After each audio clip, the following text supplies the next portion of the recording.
देश के मुख्य न्यायाधीश की भाषा क्या ऐसी होनी चाहिए कि कुछ युवक कॉकरोच जैसे हैं।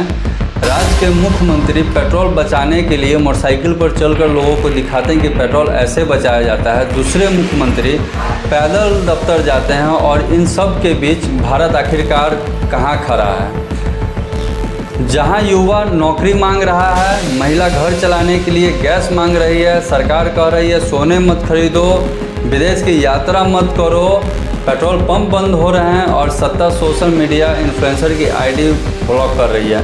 नमस्कार, मैं प्रभात। अभी देश का जो हालात है उस पर थोड़ा सा हम जिक्र करेंगे और आप लोग भी अपनी राय बताइएगा कि सुप्रीम कोर्ट देश की सबसे बड़ी अदालत, उन्होंने कहा कुछ युवा ऐसे हैं जो नौकरी नहीं मिलने पर आरटीआई करने के लिए चले जाते हैं, मीडिया में घुस जाते हैं, सोशल मीडिया में घुस जाते हैं और सिस्टम पर हमेशा हमला करते रहते हैं।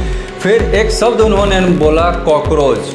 कॉकरोच आज पूरा सोशल मीडिया पे ट्रेंड चल रहा है, जहाँ तक कि सरकार अब मीटिंग पे मीटिंग कर रही है कि यह किसी फिल्म की डायलॉग नहीं है, किसी व्हाट्सएप यूनिवर्सिटी की मीम नहीं था, यह अदालत ही। और अदालत में बोले गए सब फैसलों से पहले भी असर छोड़ जाते हैं और बाद में सफाई भी आई और कहा गया बात फेक डिग्री वालों के लिए थी, लेकिन देश जानता है एक शब्द एक बार निकल जाए तो उसका असली मतलब सफाई से नहीं बदलता। और फिर कुछ अजीब हुआ, जिन युवाओं को इंसल्ट किया गया उन्होंने इंसल्ट को अपनी आइडेंटिटी बना ली और जाके कॉकरोच जनता पार्टी से जुड़ गई। हाँ ठीक है, कुछ लोग आके सफाई कर रहे हैं, सारे फॉलोवर फेक हैं, ये फॉलोवर बांग्लादेश से आए हैं, पाकिस्तान से आए हैं, ईरान से आए हैं, ऐसा नैरेटिव गढ़ा जा रहा है। क्या सच्चाई है क्या झूठ है, हम इस पर बात नहीं करेंगे। जो लोग इसका विरोध कर रहे हैं वो लोग भी अपने दिल पे हाथ रख कर पूछे कि क्या देश की स्थिति आखिरकार कैसी है। कॉकरोच पार्टी के नाम से वेबसाइट बनी, घोषणा पत्र बना, लाखों लोग उससे जुड़ गए क्योंकि इस देश का युवा बेरोजगार था तो चुप था। आपने एग्ज़ाम में कॉपी लीक करवाया तो भी चुप था, लेकिन अब आप उसकी बेइज्जती पे उतर आए हैं जिससे उसको उम्मीद थी, अब वही लोग अपमान कर रहे हैं। इसी को युवाओं ने अपनी आइडेंटिटी बना ली, अपनी बेइज्जती को ही आइडेंटिटी बना ली और इसका ही इस्तेमाल करना सीख गया। ये 21वीं सदी का युवा है, ये सब कुछ जानता है। यह वही युवा है जिसने नीट दिया, आपने पेपर लीक करवाया, कितने युवाओं का साल बर्बाद हुआ। यह वही युवा है जो फॉर्म भरता है, एग्ज़ाम देता है, रिजल्ट का इंतज़ार करता है, फिर वैकेंसी कैंसिल हो जाती है और फिर उसी युवा को कहा जाता है तुम कॉकरोच हो। अब युवाओं के साथ एक समस्या आ गई कि भारत में बेरोजगार होना अब सिर्फ उसकी आर्थिक समस्या नहीं रह गई है, यह उसके कैरेक्टर सर्टिफिकेट को भी डिफाइन कर रहा है। अगर नौकरी नहीं है तो गलती इसमें आपकी है और सवाल आपसे पूछना चाहिए। अगर आपसे युवा सवाल पूछती है तो आप बताते हो कि तुम एंटी सिस्टम हो।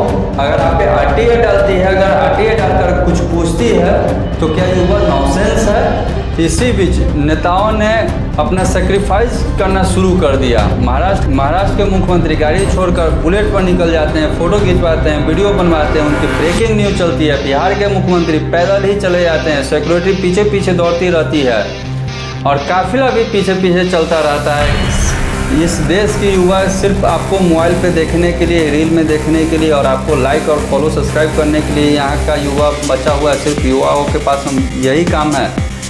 भारत में सिंबोलिज्म बहुत सस्ता है पर असली सेक्रीफाइस बहुत महंगा है, क्योंकि अगर सच में पेट्रोल बचाना है तो सवाल बुलेट पर चढ़कर नहीं बताना होगा।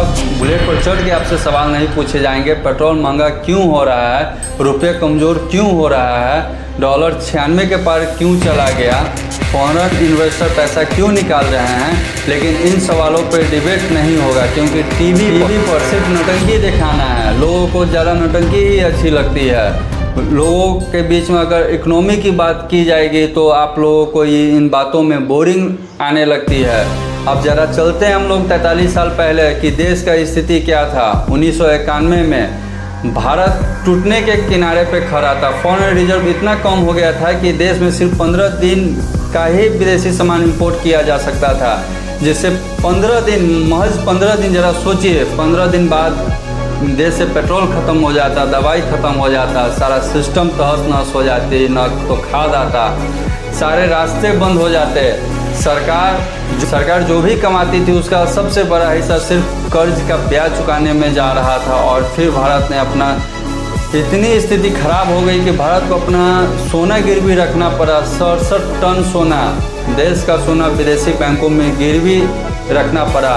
आज के भारत में इमेजिन करना भी मुश्किल है, लेकिन उस समय देश चुप था, कोई ड्रामा नहीं, कोई नेता नाटक करने के लिए सड़कों पे नहीं उतरा।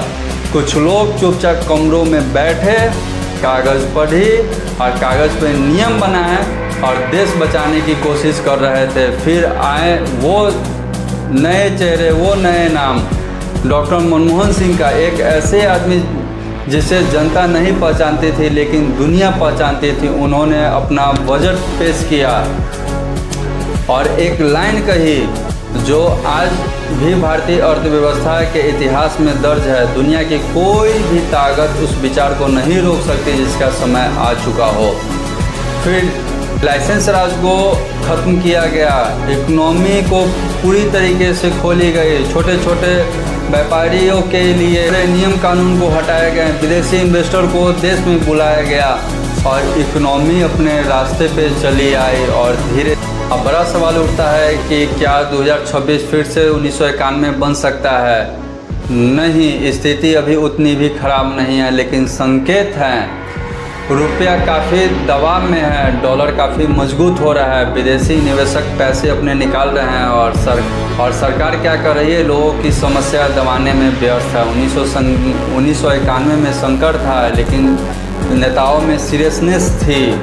2026 में संकट है लेकिन नेताओं में अभी नटंकी चल रही है। लोग जगह जगह पे प्रोटेस्ट कर रहे हैं, मणिपुर उधर चल रहा है, बंगाल में उधर प्रदर्शन हो रहे हैं। और सबसे दुखद बात यह है कि जिस युवा को इकोनॉमी बचाने की जिम्मेवारी मिलनी चाहिए, आज उसी युवा को इंसल्ट किया जा रहा है। याद रखिए, देश सिर्फ नेताओं से नहीं चलता, देश उन लाखों युवाओं से चलता है जो सुबह उठकर फॉर्म भरते हैं, एग्ज़ाम देते हैं, अपनी फेलियर को झेलते हैं और फिर भी उम्मीद रखते हैं। अगर वही युवा टूट जाए तो आप जीडीपी बचा लेंगे लेकिन आपका देश हार जाएगा।